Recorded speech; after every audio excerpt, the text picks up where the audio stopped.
I worked in the wellness industry for over a decade, and I have a degree in psychology, and I worked in early childhood education. I had access to pretty much everything you could. Like, all my friends work at the forefront of health. I'm in like the innovation city of the world. I'm surrounded by doctors. I'm working at a genetics lab in women's health, and still I didn't get a diagnosis or like even think about ADHD for myself.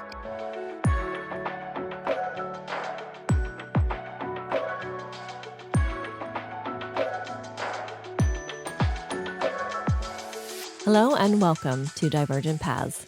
I'm your host, Dr. Regina McMenemy. I am a doctor, but not that kind of doctor, and this is a podcast, not medical advice. Have you always felt a little different but didn't know why? Have you struggled with tasks that some people seem to handle with ease? Are you mystified by social norms and interactions? Divergent Paths is a podcast for late diagnosed neurodivergent people that explores the joys and frustrations of having a spicy brain. In each episode, we'll dive into the unique experiences of discovering ADHD, autism, or both later in life. What defines a later life diagnosis? Anytime the realization happens outside of the so-called norm of childhood and adolescence. Kendra Koch is founder and CEO at Divergently, a social safety net bridging the support gap for late diagnosed neurodivergent women. Kendra and I have an amazing conversation where she shares with us her experience with her own late diagnosis and how social health is deeply tied to physical health. So stay tuned, and thanks for listening to Divergent Paths. Do you have like a special interest or something that's kind of persisted for you through your life that you've like to talk about? Yeah, I've been thinking about this a lot lately just because it's Mhm. coming up in my community and people are talking about their special interests, and I'm just learning about that term. Mhm. And I actually had a hard time figuring out what it was. And then I realized that there's kind of like a thread that's gone through my whole life that's been consistent, but Mhm. the manifestation of it has always changed. And so I will have like a pretty intense special interest for maybe like a 1 year to 3 year bucket of time, Mm. and then I'm kind Mhm. of over it and move on to the next thing. So I've had a lot of different A ones, lot of different and ones, yeah. yeah, so I'll just like pick one and go deep. But I think the common thread is like human experience, Okay. and Yeah. just different variations of what that can look like. Yeah. And I'd say when I was in high school, I was super into sports, so I did every sport I could sign up for. Mhm. Um, and then when I was in college, I honestly can't say. I think I was just too busy working and going to school to even have Right. space for a special Right. interest. Sure. Um, and then I moved to San Francisco and I started working in. That's my hometown. Oh, yeah, okay, Yeah. yeah, it's a Yeah. beautiful city. It is, yeah. I lived there 12 years, so a good Oh, long wow. time. Yeah. And, I started working in early childhood education, and I noticed that the kids there were not eating great, and, partially because of what the school was feeding them, partially what the parents were feeding. And I think at that time, like, health was a special interest to me, but I was really Okay. into what factors of like our lifestyle can help facilitate health, and how do we make our environments healthier.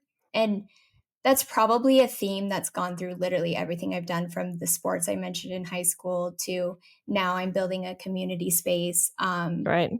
in mental health and like a social health platform. And the the food led me into working for different startups in the health system, and then I was really into startups for a while, but not like, I'm not like a tech person. Like, everyone's Right. like, oh, you're like a tech person, but I'm actually not. It's just the environment like the environment I was in. And because I lived in San Francisco for 12 years, every company I worked at was a startup. Right, right, yeah. um but yeah, I did nutrition education, I did food tech and agriculture tech, I did family tech, I worked in allergy prevention, death care, genetics, like lots of Ah, different kind of manifestations of health. And then cool. And then I was like, this is too cerebral. I got a little bit burnt out from it. So I went to acting school. And then I Oh, had wow. like this, This is yeah, so good. ADHD. I know. Yeah. So by I love day, I it. was working at a genetics lab, and by night, I was going to acting school. And yeah, it makes sense now. This is all before I had a diagnosis too. So Right, sure. I had Oh, no. yeah. That's actually kind of what I was gonna lead into, like, I have found, um, that because one of my special interests is just kind of people in general, like, and humanities, and, I have a PhD and, social science essentially. Um, you know, I was able to mask a lot more effectively because of how closely I was studying people. And so I wonder with people who are late diagnosed if one of the reasons why people or lifestyles or even health and some of the stuff you're talking about puts off the diagnosis to a degree because you're so savvy Mm, about the people, right? So I was kind of wondering if that might have been part of what kind of played into diagnosis as well. yeah, maybe. I mean, I had a sort of atypical childhood in general, and so Mhm. I'm not even sure diagnosis would have come up for me. And I liked school and I did well Mhm. at Oh, yeah. school. I was Mhm. one of those kids that Yep. was in gifted programs, so that's probably the clue there. But I yeah, like I wasn't struggling really at school, but I do remember kids saying, "Oh, you're like the smartest, ditziest person I know." Like stuff like Wow. that. Yeah. Oh, So it was like yeah. I was aware that in some places I was considered very smart, but in other Mhm. parts of my life, people were like, "What's wrong with you?" Mhm. And like, "How could you miss that?" Or, how could you like one time I left all the clothes I owned at camp, like Oh. in a dirty clothes bag. And, Oh. you know, my family friend who drove me home went 3 hours of driving before I realized I left all my clothes at camp. So, Yeah. stuff like that. Mhm. But I think it was just like, "Oh, you're not paying attention," or you're like, Right. I was, like, Yeah. very daydreamy, Mhm. So, and like, on the inattentive kind of, yeah. yeah, Mm, exactly, yeah. and also I was, like, quiet and Mhm. well behaved, like, Mhm. the manifestation Same. of my ADHD was very like, I didn't bother people with it really. Right, right, Yeah, and that's, as we're learning now, that's one of the reasons why assigned female birth bodies tend to be diagnosed later because they didn't understand that not everybody manifests by bouncing off the walls in the mhm, room and instead are bouncing off the walls of their brain, mhm, you know? Yeah, I am seeing that that's very similar to what my story was like too. Yeah. yeah. And I don't know, I guess have always studied people and I loved reading, so that was a Mhm, big thing that I did a lot, and I would mhm. read all these stories about, like, just kids who had lives very different from my life, and I loved that, Right. and I loved novels, and I read way above my, Uh-huh. maturity level, which was probably not great, but I was super interested in other people's lives. Right. But I don't think I had an awareness of it really. Oh, no. I would just, like, Mm-mm. do it. I would just read and Mhm. read and read and read forever, and my parents were like, "She's reading, she's fine," so Right, yeah, yep, there same. wasn't Yeah, yeah. same. Yeah. Yeah. And now you have a See podcast interviewing people, so it all makes sense. yeah. Yeah. Exactly. Yeah, Yeah, yeah, all these things tend to line up with each other. yeah. So are there other aspects of your childhood you said your childhood was, like, atypical? Are the other Mhm. aspects of other than I don't think this is an atypical presentation of a female-bodied ADHD at all. I think it's a very typical experience, but are there other aspects of your childhood that sort of impacted your knowledge and your awareness? Of ADHD in Yeah. general? Or Yeah, yeah, yeah. I don't think so. I got diagnosed completely out of the blue. I was not seeking a diagnosis at Oh, all. really? Oh, Yeah, tell me about that. I wanna know yeah. about that. Yeah. I, had been going to therapy for probably 8 years or something, and I was on my second therapist. I Mhm. had started seeing her primarily for just like crippling anxiety, or Mhm. that's what I thought it was. And Yeah. I had one specific job that I was just having panic attacks like before I would go Oh. into work. Oh. Yeah, and I really thought that maybe I was just stressed or overwhelmed with work, or I was not, Mhm. maybe I was just Or pushing too hard, I don't know, or you were in anxiety. burnout. Yeah, Yeah. I Yeah. was, yeah, but I Mhm. didn't realize that's what it Oh, of was. course. I mean, it's almost impossible to recognize when you're in it. When you're after, you're like, "Oh my gosh, now I see." Yeah. Yeah, Yeah. and then now looking back too, it makes sense why it was that specific job, because I had always worked in early stage startups that were very fluid. I was constantly Mhm. doing new things. I was working in Mhm. product, I was working in marketing, I was working with the executive team, I was meeting clients, I was like bringing in Mhm. agencies. So my job was very dynamic and interesting. And also the teams were small and I mostly worked remotely and I had a lot of flexibility. And so those accommodations Right. now that I know that need to be made Now at you know work. there were accommodations, Yeah, they right? were, I didn't know that, but like I Uh-huh. had been getting those met. And then when I Mhm. switched to this specific job, I had to take a train for an hour a day down to the South Bay. To get to the office, I was required to work in the office. Getting up from my Mhm. desk was seen as a big negative, so movement was, like, not okay at that job. Yep. It was an open floor plan, super noisy, and all of my colleagues were on calls the whole time, so I heard Yep. there were, like, 10 Their noise all the conversations time. behind me, and before Mhm. that, I never really had that experience at work, and so I think it was just, like, not a good, um, environment for me, and Yeah. also the there were just, like, little things, like, the microwave was close by so I could smell people's food, and I was just in Oh, yeah. sensory overload. Oh, yeah. Yeah, God. Oh, God. Yeah. Mm.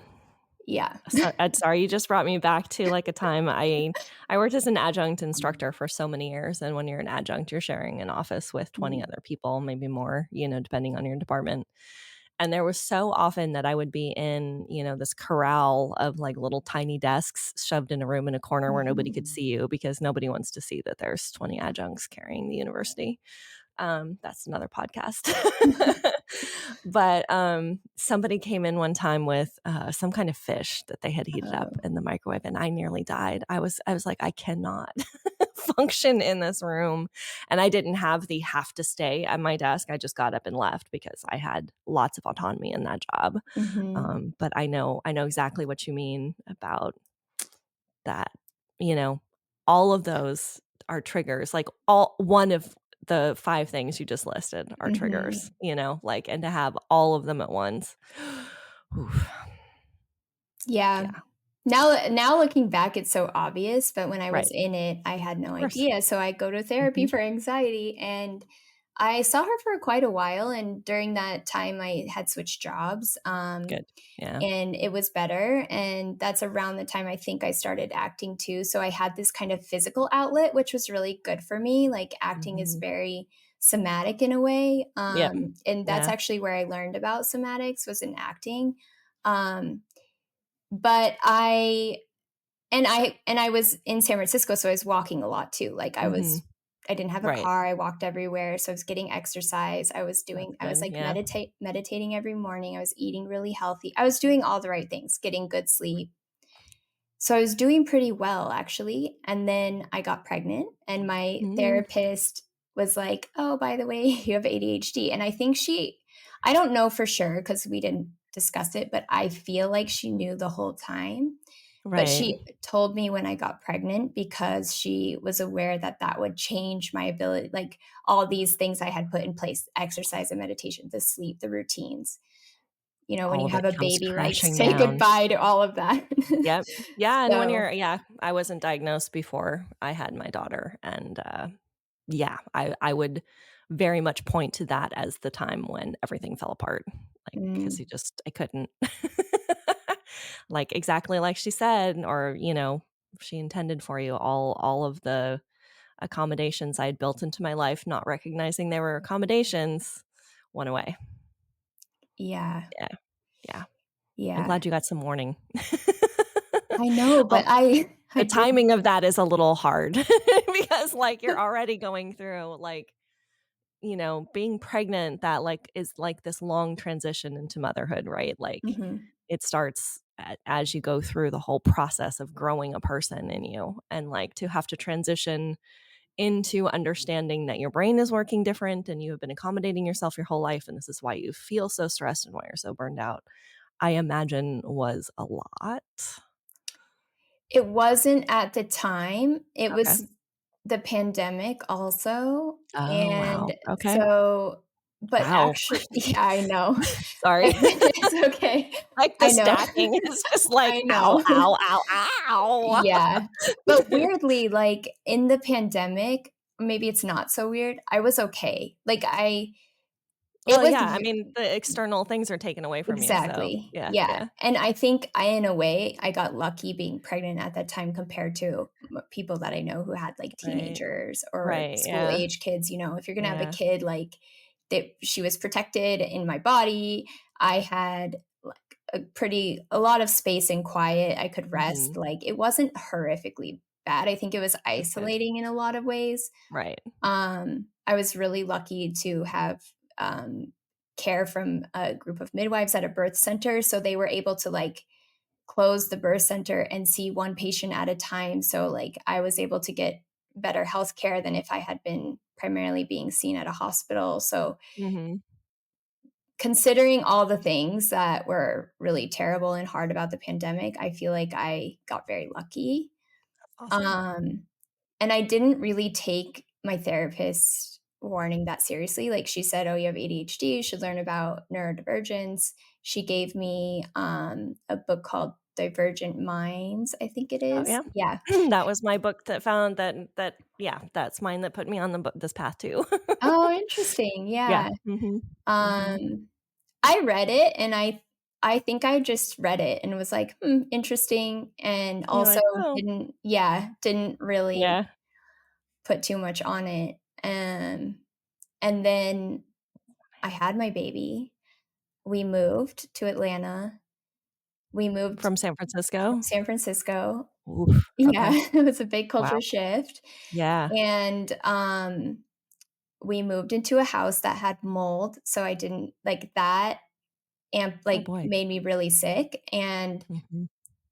then having the baby and then being in the pandemic with a newborn and not being able to, like, get out of the house and being in a house that Right. was making me sick, I think all of that, plus, like, the hormonal changes and then the sleep disruption and stuff, that's when I was like, "Okay, this is something I really have to take seriously." Like, Mhm. I got treatment for the mold and we got out of the house and all of that's better now, Right. but, it did amplify the ADHD symptoms that I had and really made me, like, understand my body a lot better because everything was just it was like, I'm doing fine to like, the Right. complete To opposite end of everything's the falling apart. spectrum where I couldn't Yeah. even function, like, I couldn't remember what I did 2 hours before. I was, like, super disoriented, I was completely ungrounded, and just, like, felt like I was floating through my life and, like, in a Mm. dream, Mhm. and that part was really, really challenging, and I think Yeah. it's taken about 2.5 years or so, I don't know, timelines are kind of fuzzy for me, but, like, Sure. 2.5 years to make sense of my diagnosis, make sense of my body's needs, understand, like, what pieces of this is sensory, like, Mhm. related to sensory overload, and I did always know I was highly sensitive, but, it's, like, something you hear a lot once you learn about Yeah. neurodivergence is like, oh, highly sensitive just probably means you have ADHD or autism, but, Yeah. Yeah. Well, um that's what I had learned about highly sensitive children. I had mm, learned because my daughter was showing signs of, neurodivergence when she was very little, and I didn't understand what was going on because, of course, I didn't have a diagnosis. And so I had found a group on Facebook that had led me to like highly sensitive children. And I was like, okay, so this is what I'm dealing with, a highly sensitive child. And now I'm like, okay, now I know we're probably dealing with a form of ADHD that is very similar to me. But I think her dad, although he's undiagnosed, pretty sure is autism as well. But, mm. he's very resistant to any kind of labels. because he Right. thinks labels are bad. I think labels are empowering. It's a very differing point of view. Yeah. I Yeah. wonder too if there's like a gender component to that because I mean, for Yeah. many reasons, but I Yeah. feel like in a way women almost need the label to be taken seriously, whereas Yes. like men can more easily just be like, I need this accommodation. And people are like, okay. Right. Or we're Yeah, like, exactly. yeah. I think you're right. That's actually a really good observation just about the general sexism around neurodivergence. I think men getting accommodations might be easier, like you said, just because it's like, oh, well, if I need a standing desk. I cannot imagine somebody in a work situation, an assigned male at birth body saying, I need a standing desk, and somebody saying, no, you don't. No, they'd be like, okay, well, we'll get you one, and Mhm. not recognizing that standing desk wouldn't help me. That doesn't help me focus. I know I bought one and then I got a treadmill because I'm like, okay, the treadmill underneath will help. None of it helped. I have to go outside to walk. Yeah. Yeah. But, those kinds of asks I think would be easier. I hadn't thought about the difference in there. Yeah. Yeah. Yeah. I wonder too, also because a lot of times, like you were saying, you learned about it through your daughter. Mhm. Mhm. And with women, we're often more connected to our kids in that way. And Mhm. so, like, I don't know. I wonder if there's something there. I think for me, like my daughter's 4, so I don't know, like she probably is neurodivergent Mhm. just based off of like You the want yeah. behavior we notice, but Yeah. I almost feel like I can't properly help her or get her the support she needs if I am not able to do that for myself. And so I feel so connected to her as Mhm. her mother that I feel like if Yep. I need to give her a label, I have to do that to myself as well. Right. But Yeah. it's a Yeah. tool, right? Like the labels Yes. are a tool. So if you don't need it, then okay, I can see why people don't want it. And there are risks to having it too. There are risks to having it. Yeah, it's not a cut and dry situation, but Mhm, that is also very similar to, I got my diagnosis last year and I was 49, and a lot of people were like, "Why are you getting this diagnosis at your age? Like, this doesn't you don't need this." And I was like, "Well, I would disagree to that entirely." mhm. But also in in me understanding myself and understanding how I function, I will be able to be a better parent. Having a family history that accurately, you know, documents your divergence will make it easier for the next generations to get the kind of support that they need. So there's like so many steps and so many reasons why it is important to do this, especially as my daughter is 10, she's going to be 11 early next year. So like she's heading into the time I know that all of the hormone changes she's going to go through in the next few years are going to compound her divergence as well, her neurodivergence as well. Her spicy brain is going to go nuts because she's going to have all the spicy hormones heading in there. And that's going to make this whole little like curry of you I like that. brain activity that is going to it's going to be a thing. It's going to be, something that we're going to have to, be more careful about. And I feel empowered by it. I know that that's not true for everybody. People feel labels are limiting in some aspects, but I think it helps more than it hurts, at least my Yeah. experience. Yeah. Yeah. I mean, there's the stigma, and I think that's what Hmm. people are afraid of, and I get that, but, um, we can't really move past it unless we start defining things, so it is really Right. challenging. Yeah. Yeah. Yeah.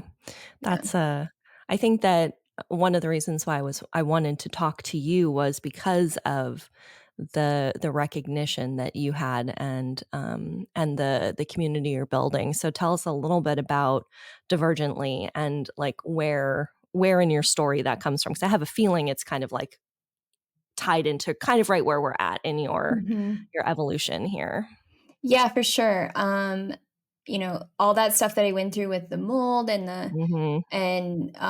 having a baby and learning about my symptoms and feeling really confident, like, oh, I was managing ADHD fine before I had my daughter, and Right. I like was naive thinking I would be able to continue doing that.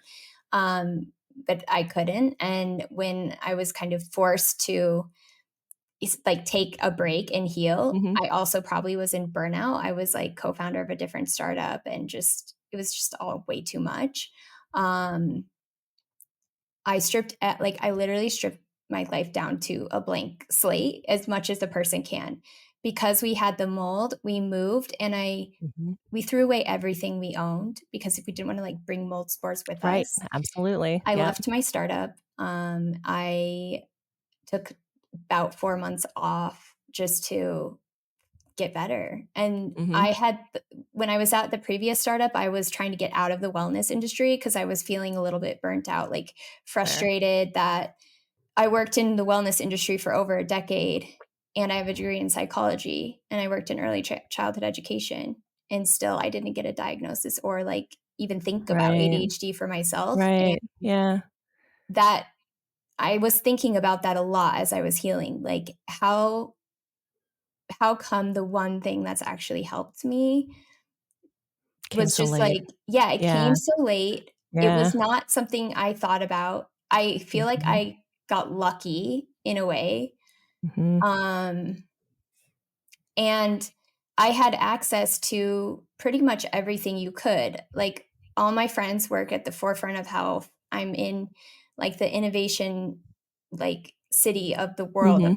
and Yeah. I'm surrounded by doctors. I'm working at a genetics lab in women's health, and still it was this hard for me. And I think Right. that really hit me hard. And also, when I went to go learn about more about my brain and my needs, I didn't find a lot. And it was very hard Mhm. for me to find the information that I was looking for. And I didn't have a good, like, nothing to stake myself on of where to start. Mhm. And like my therapist just gave me a diagnosis, but then I moved. And so I was not working with her anymore because she's not licensed in my new state. So I had to like find new healthcare providers. And Right. then I found one and, he's like, I'll give you medication, but that's where that ended. Um, and I It's not felt, really it's yeah. I mean, well, I will tout the benefits of medication. I will, Mhm. I think it's it's helpful, but it's just such a Band-Aid. Like Yeah. it does help, but if you don't have the supports in other ways to understand, the changes that you go through, even going on medication, like, you know, no when I picked up my first prescription, they never told me, "Don't take it with orange juice." Hmm. Right? Because, like, it will counteract it. Yeah. Citric acid will counteract so, like, there's things that, like, you should be know that I shouldn't have had to learn on my own, right? And so, like, Hmm. somebody just tossing you a pill, it's like, "Well, thanks for the help, but Yeah. And there's even so much more that needed." is, yeah, sorry, I did Yeah. not mean to cut you off. Oh, no, you're totally good. I was just thinking, like, even that is such a trial and error for most people too. Oh, yeah. Yeah. Yeah. Having to go through and try different medications. In one of the first interviews I did, Rachel, she said she tried her insurance required her to take so many different ones before she could get to what she ended up taking. She had to take all different kinds before she ended up on the medication that finally helped, but she had to try and try and try. And some of them had like horrible effects on her, Hmm. but she still had to go through taking them in order to get to, what worked. And so yeah, it's hard. Yeah, Mhm. I had been through that already with migraine, Mhm. treatments and Mm. then other, like, chronic health stuff I'd had since I was a kid, and because I worked in the health space, I saw a lot of people navigating their health, Mhm. like, Mhm. a lot of women with chronic health, I overlapped with them in my work, so when it was genetics, it was, like, um infertility and cancer and things like that, rare disease. And when I was Mhm. working in nutrition, a lot of it was women with chronic health challenges trying to solve it through like food sensitivities, Right. um, like boosting their nutrient intake and things like that, like increasing protein, going keto, all those like buzzwords Right. you hear. And when I was working in allergy prevention, a lot of it was around like controlling your environment to not be having like these big reactions to foods or to other things, environmental allergens, things like that. Yeah. Mhm. And so the theme that I picked up on, like, just from working in health in so many different angles, was that most of the advice is around, like, making your life smaller. So it's Right. like, eliminate Mm. this, stop doing that, Mhm. Yep. don't go here, don't do that activity, don't stay up late, and I just felt not just my world, like, caving in the more I tried to, like, micromanage my health, but I noticed this was happening to all the women and, like, the people around me who are also trying to micromanage their health. And what I learned in nutrition, working with kids and families in schools, was that it doesn't matter how much knowledge and education you have if the environment around you doesn't support Mhm. your well-being and healthy eating, you are not going to eat well. Like, it's just, if you don't have Yeah. access to healthy food, you don't have time to cook it, or it's too expensive, or it doesn't align with your cultural, um, like, expectation of what your food should look like or what you're used to having, Mhm. good luck. Like, you're not gonna be able Right. to do it as much as you want to, and I've never met a parent who was like, "Nah, I don't really care if my kid eats healthy." Like, I think everybody's doing the best they can. It's just, like, a really difficult Yeah. challenge, Yeah. and so that's kind of where Divergently came out of. Like, I was healing, I had stripped everything down, I had, like, space to think about what I really cared about and, like, get almost like a high level perspective on everything I had learned and Mhm. what I felt was missing. And then being a mom too, I was like, well, what do I really value and what do I really Right. care about? And what kind of business, like, a startup is not the business to have if you're raising a kid and you actually want to see them. So that was part of it too, which is like, what kind of work can I do that's meaningful Right. and solves the problems that I care about and still allows me to be a parent and live my values and those Right. things? And so that's really where I landed with Divergently. And I basically just started building the thing I wish that I found when I went online looking for Mhm. resources and looking to understand my ADHD and Mhm. my sensory needs and all of that. And so I was like, well, what's missing from health? Community, social health is Yep. super critical, especially Right. with Yeah. the pandemic. Yeah. Um, I think that was the biggest piece that I noticed. And then environment, like, are the people around you supportive? And then I was thinking about that a lot. And I'm like, well, I don't like, I'm very vocal about having ADHD, but I don't think everybody can be. If Mhm. you need a certain level of safety in order to disclose, and, Right.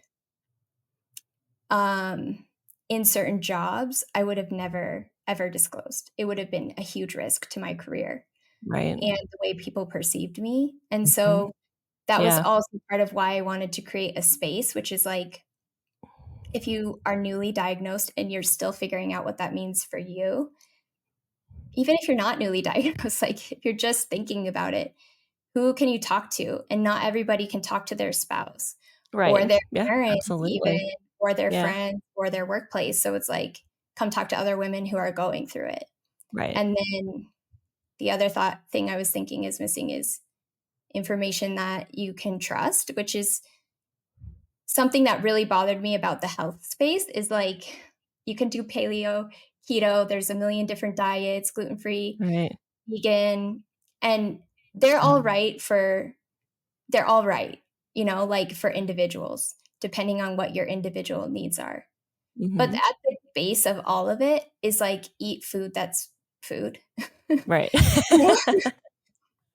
And, and I think we Eat can eat so food you can identify. Generally, my thing is, like, eat food you can identify, Yeah, exactly, like, yeah. look like, can you, pick out what this is? And if you are eating something that's in a box, that has a label, do you know what the things are that are in Mhm. the ingredients list? And that's always my, like, differentiation, like, if you can't pronounce it and you don't know where it came from, maybe it shouldn't be going in your body. Yeah, or Yeah. at least not for all your meals. But, Right. yeah, I think that I I got frustrated with, like, the marketing of health Yes, yeah. and this kind of push to make us all believe we can control our Mhm. health outcomes and that we can just buy our way to better health or like buy healthier products or whatever. But a lot of times it's just really simple, like Mhm. lifestyle things. And if we're so caught up in, I saw these posts on before you before you eat your tomatoes, like cut them and leave them sitting out for 30 minutes because they'll have more nutrients. I was just like, if we're thinking about that kind of level of Right. optimizing our Management. health, Yeah, yeah. that becomes a stressor, Right. which is also not healthy. Right. Exactly. And then you're like, what information should I be focused on? And Mhm. if you're Yeah. like me and you have ADHD, you're taking it all in Right. and trying to apply all the rules perfectly, and it's just like not possible. Right. Exactly. Yeah. Yeah. I very much have that same reaction where it's like, "Oh god, there's so much information I'm supposed to be tracking. There's so much I'm supposed to know about this, and I can't know everything about all the things, even though my ADHD really wants me to know all of the things about all of the things." It's just you gotta stop. And if you know them all, you can't apply them all. Exactly. So then you Yeah. just feel like you're always behind, or that's how I'm like, I'm always messing it up. I'm always Mhm. behind. I didn't know what to Yep. value or prioritize. And Right. so, There's always some sense of failure, right? Because like you can't do all of the things, you can't be all of the things. And so I think that at least for me that's where a sense of the shame comes from because I have this idea that I can do all of the things. But like nobody can do all of the things. That's not how it works. yeah. So you're building a community and it's an online community, so we have the capacity for like lots of people. What is the online community like? What is the space like? How are you sort of building it to help support people in this space that you identified that there is so little sort of for social health? Yeah, well, we're pre-launch, so we're launching January 1st. So Okay. I can tell you what I'm envisioning it as and how I'm building Right. it, but I think once we get people in there, it will evolve. You'll know better. Yeah. And it will evolve in whatever direction the members need it to. Mhm. So it's not really up to me. I think I'll just wait and see, what Right. people need and Mhm. what they're asking for. But right now, it's a community, so you'll be in an online space, like you said, with lots of people, and the idea is to facilitate conversation. So it could be like things about what we're talking about here, having space for people to process their emotional experience around a Mhm. diagnosis or around just like their daily kind of support needs. And then resources and tools. So it's like, okay, I'm really struggling with sleep. And then, like, what we'll do is help you find information about sleep that's been vetted. We have really great advisors on the board and medical experts who are coming in to like review content and make sure everything that we share or talk about is accurate and Right. true. That's awesome. Yeah. And then also that everything we talk about has nuance. So it's like, my perspective is, again, going back to the thing where I felt frustrated with the way health was being marketed, is I don't want to be the kind of company or brand or place where it's just like, here's a prescriptive protocol, buy all these products and follow these steps. Right. Here's a supplement that will help you and take this and, bugger Mhm. off. Yeah. Yeah. Exactly, because like Mhm. health is personal, and I don't Mhm. know what my members' individual needs are. It so Sure. depends on their family, their Mhm. environment, their like broader access to resources and support, and like only they know what they need. So Mhm. I feel like our goal with Divergently is to give you options Right. and explain what those options can do for you. So it's like, if you want to pursue the medication route, here's how you can do that. Here are some ways to go about that. Here are some risks and benefits of doing that. Now, like, you decide what you need, and we'll do what we can to help you facilitate it, Mhm. but we'll never Mhm. say you should go on You do medication. this, right. Yeah, Yeah. exactly. Yeah. I think that's really important that it's not a one it's not a there's no one solution, right? And everybody has to figure out what the solutions are that work best for them. Yeah. Yeah. And also, I think the benefit of community is that we can share stories and Mhm. strategies and try things on. Like, Right. you know, might have a strategy that you love. Like you just were telling me before we started recording that you wake up and you have protein Mhm. first thing in the day. Like that's Mhm. something that I should try. That would probably really help me too. And so in a community setting, we can learn from each other and try each Yep. other's strategies and then talk about it. Like, how Yeah. did this help? And I think that's really healthy and healing. And it also helps us feel seen. But Yes. we're not going to get all of the tools and support we need for our day to day lives from the medical system. Right. Yes. So we can't expect to like go to our doctor and like Mm-mm. have them help us like remember to wash our laundry. Nope. Yeah, well, I mean, like I said, it's you barely get the support for what being medicated is like from your medical professionals or even from your pharmacists. Like, if you do pursue, medication, you have to do a lot. You have to learn a lot on your own. And I think any venue or any avenue, any path that allows you to kind of see that, you're not alone and that there are other ways you can do things and there are things you can do that can supplement whatever, systems you have in place, I think is really important.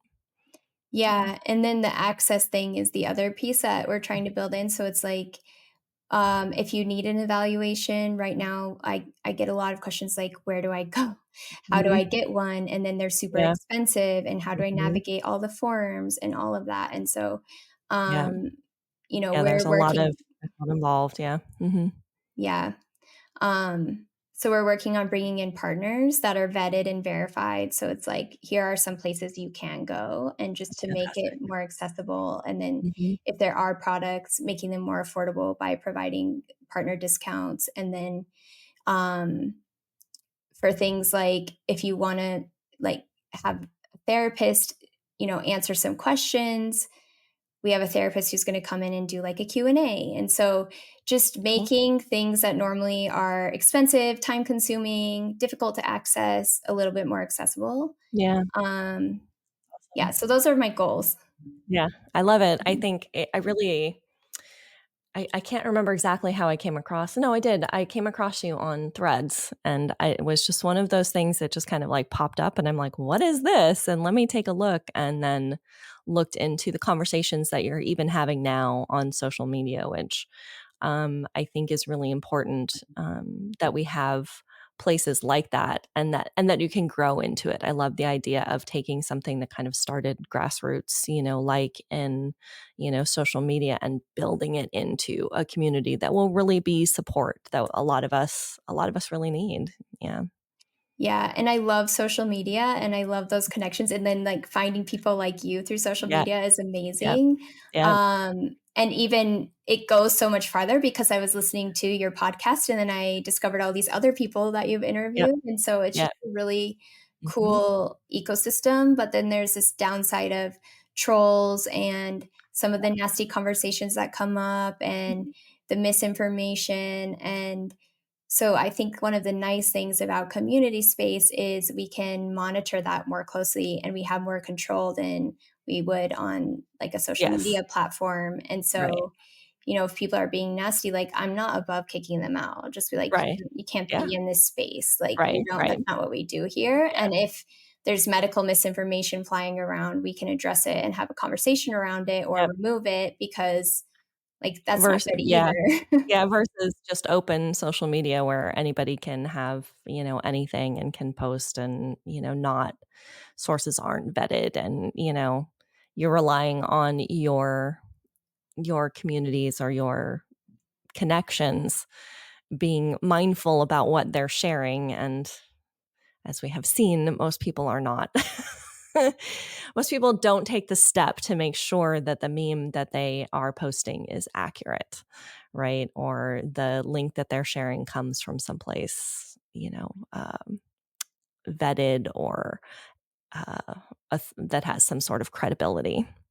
Yeah, and it's hard to tell. Like, there have been It is. things where I looked and I couldn't figure it out. I was Mhm. just Yeah, and I have been guilty of posting things and not looking and then having somebody call me on it and taking things down and going, "Okay, I'm sorry that I put this up. This isn't accurate," and things like that where, it's really hard in the way that uh, the information age, such as it is, evolved. We don't have clear markers of credibility, and we don't have internet literacy in a way that people can look at, sites and go, "Oh, well, who's sponsoring this? Like, who's paying for this?" And then people get swept up in an idea.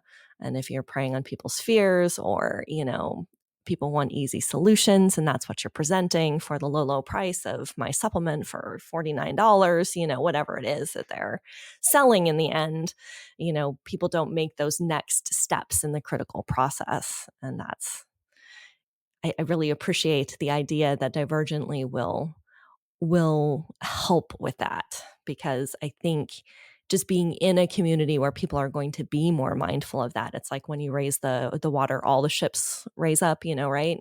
That sense. I think that's really powerful. Yeah, I really like that analogy. It is exactly what we are talking about earlier with the food. How can Mhm. you vet your information when the entire Yep. like your entire environment is flooded with bad information? Right. It's just Yep. really difficult. Yeah, Yeah. exactly. But we've been Exactly. pretty lucky on Threads actually. We Threads had is a only really positive space. Like, I've had a couple of threads go kind of low level viral there about ADHD, and I've been really impressed with not as many trolls as I have had in my other life on some other social platforms that I will not name because I don't like the people who own them. valid. Yeah. Yeah. Mhm. Social media landscape is pretty terrifying, but Yeah, not all it's bad. it's not all bad. It's not all bad, and I think that that's important to note too, that we can build communities. So I'm excited to see where Divergently goes and to follow your path. And so as we wrap up here, I'm going to ask you my question, my big question. So, if you could tell your younger self one thing about discovering your spicy brain, other than this is what you have, what would you tell them? Oh, this is such a good question. I think it would be something along the lines of like your internal experience was not wrong. Mm, Because I did spend a lot of my life second guessing yeah. what I noticed and perceived and then what I was told, and Mm, not like and really noticing that there is a difference between those two things. right.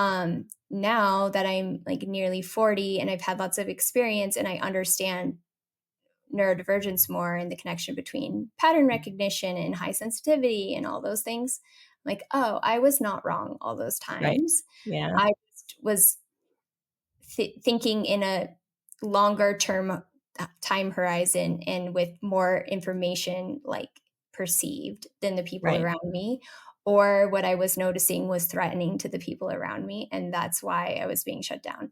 So it's like either they didn't see what I could see or they were threatened by what I could see, but it They didn't wasn't want to see wrong. what you were seeing. Yeah. Mhm. Yeah, Mhm. and I'm still navigating that, like, it comes up all the time, and I'm still navigating, when should I push it? Yeah. When should I just, like, know that I know and move on with Right. my life? Mhm. And also, like, understanding the felt sense of when I'm clear on something and I know, it's like a physical sensation, and so, Right. like, learning to trust that and give Yes. myself time to pause enough to feel it. I think I would have, yeah, told my younger self to allow that process to happen Mhm. and get really good at it, because now I'm aware of it and I have to almost unlearn all the bad habits Yes. I learned.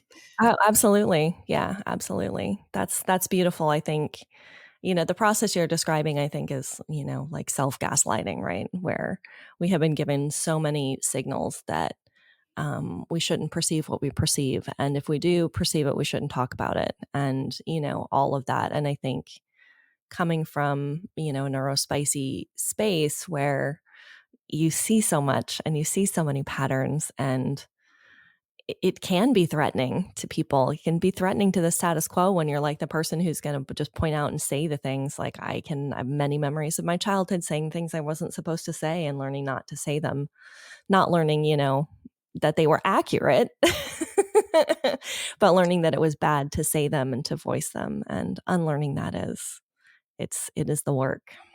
Mm-hmm. I will do hard. it as long as I live, I'm sure. Yeah, I just said this week to a friend of mine that I talked to my counselor about this yesterday too.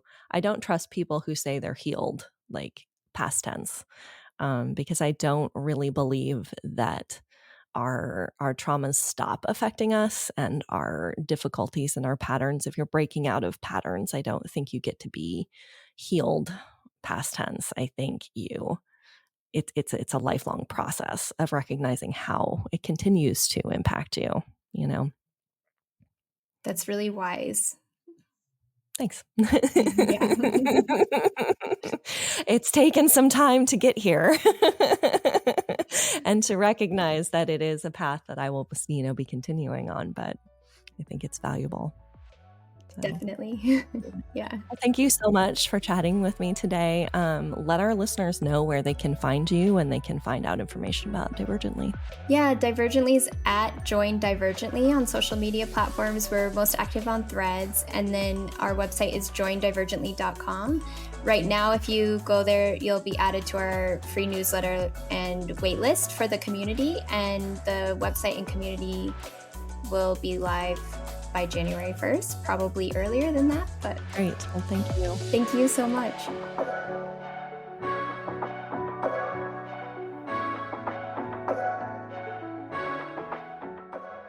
A huge thank you to Kendra for joining me today. Please make sure to check out Divergently on Threads.